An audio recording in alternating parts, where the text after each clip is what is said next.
DNA జ్యోతిష్యానికి సాధారణ జ్యోతిష్యానికి తేడా ఏమిటంటే, వేల సంవత్సరాల నుండి సాధారణ జ్యోతిష్యం ద్వారా ఒక జాతక చక్రం చూసి భూత భవిష్యత్ వర్తమాన కాలాలలో ఎప్పుడు ఎలా ఏమి జరుగుతుందని చెబుతూ, ఒకవేళ అవి గాని అనుకూలంగా జరగకపోతే ఎలాగైనా ప్రకృతికి విరుద్ధంగా వాటిని మార్చేయాలని, అది కుదరకపోయినా పరిహారాల నెపంతో చేసే పద్ధతిది.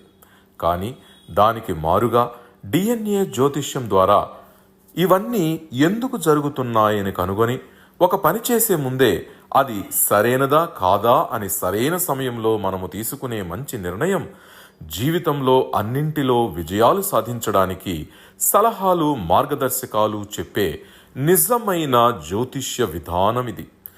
ఏది మీకు అవసరమో మీరే నిర్ణయించుకోగలరు.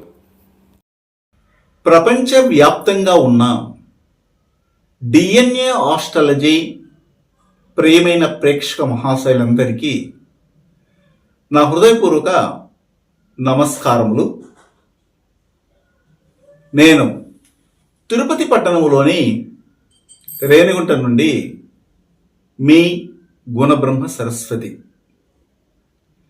ఈ వీడియో ద్వారా మాంది అనే గ్రహం గురించి కొన్ని విషయాల్ని మీకు అందజేయడానికి ప్రయత్నం చేస్తాను. సాధారణంగా ఈ మాంది అనే గ్రహము మామూలు సాఫ్ట్వేర్లో మనము ఒక జాతక చక్రాన్ని పరిశీలించేటప్పుడు కనబడదు. కానీ జగన్నాథ హోరా సాఫ్ట్వేర్లో మనం దీన్ని చూడొచ్చు. కొంతమంది ప్రత్యేకంగా దీన్ని అడిగారు కూడా. మాంది అనేది జాతక చక్రంలో ఆ జాతకులకు ఎలాంటి ప్రభావాల్ని కలిగిస్తాయి, అవి మనం మంచిగా లేదా చెడ్డగా అని అడిగిన వాళ్ళు కూడా ఉన్నారు. అయితే మాందిని చాలామంది శని భగవాన్ని కుమారుడుగా కూడా చెప్తుంటారు. యాక్చువల్గా ఈ మాంది ఏ విధంగా ఏర్పడిందని నేను ఇంతకుముందు కొన్ని వీడియోల్లో చెప్పాను. అందులో పూర్వము రావణాసురుడు నవగ్రహాలని తన అదుపులో పెట్టుకుని ఆ 9 గ్రహాలు కూడాను ఒకే ఇంటిలో ఉండేటప్పుడు తనకు వంశము ఏర్పడాలి, తనకు బిడ్డ పుట్టాలి, తనకు ఒక కుమారుడు పుట్టాలని ఆ 9 గ్రహాలని దిగ్బంధనం చేయడం జరిగింది. ఆ 9 గ్రహాలు కూడాను అలా దిగ్బంధనం అయ్యి అవన్నీ కూడా ఒక మంచి అవగాహనకు వచ్చి ఒక గ్రహాన్ని సృష్టించి వేరే ఇంటికి పంపడం జరిగింది. అలా పంపినప్పుడు ఇంద్రజిత్తు పుట్టడం జరిగింది అని మనము చెప్పుకున్నాం. అయితే ఆ 9 గ్రహాలు కూడాను ధనుస్సు అనే భావములో ఉన్నప్పుడు, అది కుంభలగ్నంలో ఇంద్రజిత్తు పుట్టాలి అని నిర్ధారణ చేసినప్పుడు 11వ భావంలో ఎన్ని ఎక్కువ గ్రహాలు ఉంటే అంత గొప్పవారు అవుతారు అని మన జ్యోతిష శాస్త్ర గ్రంథాల్లో ఉన్న విషయం మనకి అందరికీ తెలిసి ఉంటుంది. అందుకని రావణాసురుడు 9 గ్రహాలని ప్రకృతి విరుద్ధంగా రాహుకేతులు 180 డిగ్రీలో ఉండాలన్నటువంటి నియమాన్ని కూడాను మార్చేసి ఆ 9 గ్రహాలను తీసుకెళ్లి ధనుస్సు అనే భావంలో 11వ భాగంగా కుంభలగ్నానికి వస్తారు కాబట్టి అక్కడ ఉంచడం జరిగింది. ఆ తర్వాత వీరందరూ కూడా ఒక అవగాహనకు వచ్చి మాంది అనే గ్రహాన్ని సృష్టించి ఆ కుంభలగ్నానికి 12 వీళ్ళైనటువంటి మకరంలోకి నెట్టడం జరిగింది. డిఎన్ఏ జ్యోతిష్యం నేర్చుకోవడానికి ఆసక్తి ఉన్న వారందరికీ గురువుగారి తరపున స్వాగతం. దైవజ్ఞ శ్రీ గుణబ్రహ్మ సరస్వతి గారి నుండి ఆన్లైన్ ఆడియో క్లాసుల ద్వారా అద్భుతమైన ఈ వంశపారంపర్య జ్యోతిష్యంను బేసిక్స్ నుండి అడ్వాన్స్ వరకు నేర్చుకోవాలంటే మీరు ఒక్కసారిగా ఫీజు చెల్లించేస్తే మిమ్మల్ని డిఎన్ఏ వాట్సాప్ గ్రూప్లో యాడ్ చేసినప్పటి నుండి మీ జీవితకాలం డిఎన్ఏ జ్యోతిష్యానికి సంబంధించిన క్రొత్త అప్డేట్స్ని ఆ వాట్సాప్ గ్రూప్లో నిరంతరం పొందవచ్చు. ఫీజు చెల్లించిన వెంటనే జరిగిపోయిన పాఠాలు మీ ఈమెయిల్ ఐడి ఇస్తే గూగుల్ డ్రైవ్కి మొదటే గురువుగారు పంపిస్తారు. అందులో మీకేదైనా డౌట్స్ వస్తే జూమ్ క్లాస్లో గురువుగారే స్వయంగా క్లియర్ చేస్తారు. పీడిఎఫ్ కానీ ప్రింటింగ్ మెటీరియల్ కానీ ఇవ్వబడదని గమనించగలరు. అప్పుడు ఈ మాంది అనే గ్రహము 10వ గ్రహంగా చెప్పడం జరిగింది అనేసి మనము కొన్ని శాస్త్ర గ్రంథాల్లో పరిశీలించినప్పుడు తెలుస్తుంది. ఓకే, అయితే ఇక్కడ ఈ యొక్క మాంది అనే గ్రహము ఎలాంటి దృష్టిని కలిగి ఉంటుంది, ఒకవేళ లగ్నముతో సంబంధపడితే ఎలా, వివిధ భావాలతో సంబంధపడితే ఎలా అన్న విషయాన్ని మనం పరిశీలించినప్పుడు ఈ మాంది అనేది చాలా ఆవేశపూరితంగా, ఉద్ధృతంగా, మూర్ఖత్వంగా, అమానుష శక్తులకి ప్రేరణ చేసే విధంగా ఏదో ఒకటి సాధించాలి అన్న ఉద్దేశంతో క్రియేట్ అయినటువంటి గ్రహం. కాబట్టి ఈ మాంది ఒకవేళ లగ్నంతో కానీ కనెక్ట్ అయినప్పుడు వీరికి జీవితకాలం అధికమైనటువంటి కష్టాలు రావడానికి అవకాశం ఉంటుందని కొన్ని జ్యోతిష శాస్త్ర గ్రంథాలు చెబుతున్నాయి. మరి కొన్ని జ్యోతిష శాస్త్ర గ్రంథాల్లో మనం పరిశీలించినప్పుడు ఈ మాంది అనేది లగ్నముతో కనెక్ట్ అయినప్పుడు అప్పుడు వీరు ఇన్ని కష్టాలు పడుతున్నప్పటికీ కూడాను 0 స్టేజ్ నుంచి పీక్ స్టేజ్, అంటే 0 స్టేజ్ నుండి కోట్లకు సంపాదించే స్థాయికి వెళ్ళడానికి కూడాను ఒక అవకాశం ఉంది అని చెప్తుంది. అది ఏంటి అని మనం పరిశీలిస్తే ఈ మాంది అనేది ఒక లగ్నంలో ఉన్నప్పుడు ఒకరు పుట్టితే మాంది గ్రహము లగ్నంతో సంబంధపడితే, ఉదాహరణకి లగ్నంతో సంబంధపడటం అంటే ఏమిటంటే మాంది అనే గ్రహానికి 3 దృష్టిలు ఉంటాయి.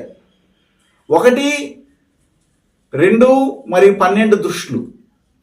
అలాంటప్పుడు ఒక చోట నుంచి మాంది ఉన్నటువంటి ప్లేసు తర్వాత 2వ దృష్టి మరియు 12 దృష్టితో ఒకవేళ మీ లగ్నాన్నే కనెక్ట్ చేసిందంటే అప్పుడు అది లగ్నంతో సంబంధపడడం, లేదా లగ్నాధిపతి వెళ్ళి మాంది అనే ప్లేస్లో కూర్చున్నా కానీ లగ్నంతో సంబంధపడడం, అది దృష్టి కావచ్చు, కలయిక కావచ్చు, సంబంధం అదే.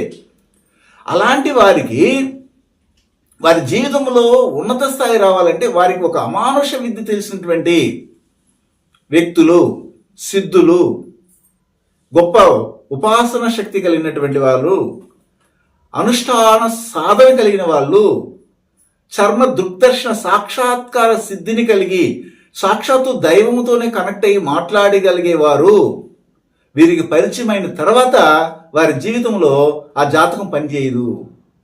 ఆ జాతకం బదులుగా వారికి దర్శనమిచ్చినటువంటి అవధూత, దర్శనమిచ్చినటువంటి సిద్ధులు, దర్శనమిచ్చినటువంటి అనుష్ఠాన సాధన కలిగినటువంటి శక్తి కలిగినటువంటి మహానుభావుల యొక్క కృపకు పాత్రులయ్యి వీరి యొక్క జీవితము 0 నుండి కోట్ల స్థాయికి, కోట్ల సంపాదన స్థాయికి అడుగులు పెట్టవలసిన పరిస్థితి ఏర్పడుతుంది అనేది అనేకమైనటువంటి ప్రాక్టికల్గా మనం చూసినాం.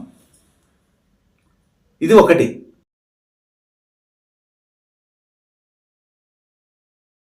గురువు గారి నుండి డిఎన్ఏ ఆస్ట్రాలజీ ప్రకారంగా మీ జాతక పరిశీలన చేయించుకుని సలహాలు, మార్గదర్శకాలను పొందాలంటే మా త్రిశక్తి డిఎన్ఏ ఆస్ట్రాలజీ యూట్యూబ్ ఛానల్లో మరిన్ని వీడియోలు చూసి ఒక అవగాహనకు వచ్చాక మీకు ఉపయోగపడుతుందనిపిస్తేనే ఫోన్ ద్వారా కానీ లేదా డైరెక్ట్గా కానీ అపాయింట్మెంట్ కొరకు సంప్రదించగలరు. కొంతమందిని మనం గమనించవచ్చు. ఇక్కడ Mandi plus Rahu, Mandi plus Rahu, Mandi plus Rahu కానీ మాంది ప్లస్ రాహు కర్మ రిజిస్ట్రీ కూడా తీసుకోవచ్చు డిఎన్ఏ ఆస్ట్రాలజీ ప్రకారంగా. ఇలాంటి వారికి ఎలాగంటే అనేకమైనటువంటి అమానుష విద్యలు వస్తాయి. అమానుష విద్యలు అంటే అదృశ్యంగా అయ్యే శక్తి కూడా వస్తుంది అని చెప్తూనే వీరి యొక్క మరణము చాలా విచిత్రంగా ఉంటుంది. ఎవరు కని విని ఎరిగినటువంటి శరీర ఖండన విధానంతో వీళ్ళు మరణాన్ని పొందుతారు. ఇప్పుడు అభిమన్యుడు అనే ఒక పాత్ర మనం మహాభారతంలో చూసినట్లయితే ఖండాది ఖండాలుగా ఖండించబడడం జరుగుతుంది. అదేవిధంగా అంటే వీళ్ళందరూ ఎందుకంటే వీళ్ళు పుట్టినటువంటి కర్మ రిజిస్ట్రీ ఏంటంటే కుజుని కర్మ రిజిస్ట్రీతో కనెక్ట్ అవుతుంది. రావణాసురుడు ఖండనం చేయి మరణించడం జరిగింది, కుజుని కర్మ రిజిస్ట్రీతో పుట్టడం జరిగింది. ఇలాంటి వారి జాతకాలు మనం పరిశీలించిన మాంది వారికి చాలా వరకు ప్రభావితం చేస్తూ ఉంది. అయితే మనము ఒక వీడియోలో చెప్పాము, ఈ మాందితో లగ్న సంబంధం పడడం కానీ, మాందితో 3, 6 మరియు 7, 2 భావాలు సంబంధపడము, 5వ భావం సంబంధపడడం జరిగినప్పుడు మామూలుగా జ్యోతిష్ శాస్త్ర గ్రంథాల్లో ఏం చెప్తారంటే లగ్నం నుంచి 2వ భావం మరియు 7వ భావాన్ని మారక స్థానాలు అంటారు. 2వ భావము ఒక లగ్నంలో నుండి 2వ భావాన్ని 7వ భావాన్ని మారక స్థానాలు అని చెప్పడం జరుగుతుంది. ఉదాహరణకి కాలపురుషునికి 2వ భావము వృషభము, వృషభానికి అధిపతి శుక్రుడు, కాలపురుషునికి 7వ భావము తులకి అధిపతి శుక్రుడే. అంటే శుక్రుడు ఎవరు అంటే ఇక్కడ స్త్రీ. శుక్రుడు ఎవరంటే మన అబ్బాయి జాతకంలో పెళ్ళైన తర్వాత వచ్చే భాగస్వామి అమ్మాయి. అంటే ఈ మారకం ఎప్పుడు స్టార్ట్ అవుతుందంటే ఒక కుటుంబము, ఒక మ్యారేజ్, ఈ రెండింటిని కనెక్ట్ చేసి చెప్పారు జ్యోతిష్యులు, ఊరిక చెప్పలే. అంటే మరణ సంబంధమైనటువంటి విషయాలని కనెక్ట్ చేస్తుంది ఈ 2 మరియు 7 భావాల దగ్గర మారక స్థానాలు అని చెప్పడం జరిగింది. ఒక వ్యక్తి ఏ విధమైనటువంటి స్థితిలో మరణిస్తాడు అని చెప్పడం అనేది ఏమిటంటే 3వ స్థానాన్ని తెలియజేస్తుంది. అతను ఎలాంటి రోగముతో మరణిస్తాడు అని చెప్పేది 6వ భావాన్ని తెలియజేస్తే 8వ భావము ఆయుష్ని తెలియజేస్తుంది. అయితే అదే మాంది 5వ భావము 5వ భావాధిపతితో కనెక్ట్ అయితే అది పూర్వం మనము చేసినటువంటి కర్మ ఫలంగా వచ్చే మరణము. అంటే మాంది అనేది ఒక మరణానికి దారి తీయడానికి అనేక మార్గాలు చూపిస్తుంది. కానీ ఆ మాంది కలిగినటువంటి మాంది 2వ స్థానంలో కానీ లేదా 12వ స్థానంతో కానీ లేదా 5వ పూర్వ పుణ్య స్థానంతో కానీ ఇలాంటి వాటితో కనెక్ట్ అయినప్పుడు అది మనకిచ్చే మరణము, అది ఇచ్చే మనకు మరణ స్థితిని దాటాలంటే మన జీవితంలో మనకు తెలియకుండా స్పాంటేనియస్గా ఒక సిద్ధి పొందినటువంటి అవధూత, సిద్ధి పొందినటువంటి అనుష్ఠాన సాధన కలిగినటువంటి యోగులు, సిద్ధుల దగ్గర మనం కానీ చేరగలిగితే వారి యొక్క ఆశీర్వాద బలంతో ఈ మాంది శక్తి రెట్టింపయ్యి అది ఒక అమానుష శక్తిగా ఎదిగి విచిత్రాలను కూడా సృష్టించడానికి అవకాశం ఉంటుందని చెప్తాయి కొన్ని శాస్త్ర గ్రంథాలు. ఇవన్నీ కూడా అనుభవించినటువంటి వారికి తెలుస్తుంది. అది మనం తెలుసుకోగలిగితే ఖచ్చితంగా మన జీవితంలో ఇలాంటి సంఘటనలు లగ్నంతో మాంది కలిగినప్పుడు కానీ, కనెక్ట్ అయినప్పుడు కానీ, లేదా రాహు కర్మ ప్లస్ మాంది ఉన్నప్పుడు కానీ ఈ మరణ శయ్య నుండి తప్పించుకొని, అంటే ఏమిటంటే యముని నోటిలోకి వెళ్ళి వెనక్కి రావడం జరిగేది రాహు ప్లస్ మాంది. రాహు కర్మ ప్లస్ మాంది ఉన్నప్పుడు వాళ్ళకి ఆపరేషన్ చేస్తారు. ఆపరేషన్ చేసినా కానీ ఇంకో చనిపోతాడు ఇతను బతకడని చెప్పి డిక్లరేషన్ కూడా ఇచ్చేస్తారు.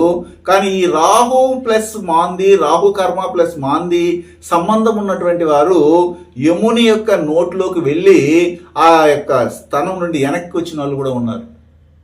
అంటే ఇవన్నీ మనం జాతకాలని అనేకం పరిశీలిస్తున్నప్పుడు తెలుస్తుంది. ఇది నేను ఎందుకు చెప్తున్నాను, ఇది సబ్జెక్ట్ పరంగా మీకు ఉపయోగపడుతుంది జ్యోతిష్ శాస్త్ర ప్రియులకు, మెయిన్గా డిఎన్ఏ ఆస్ట్రాలజీ ప్రియులకు, అందుకని చెప్పడం జరిగింది. ఇది మీకు ఉపయోగపడితే ఉపయోగించుకోండి. శుభం.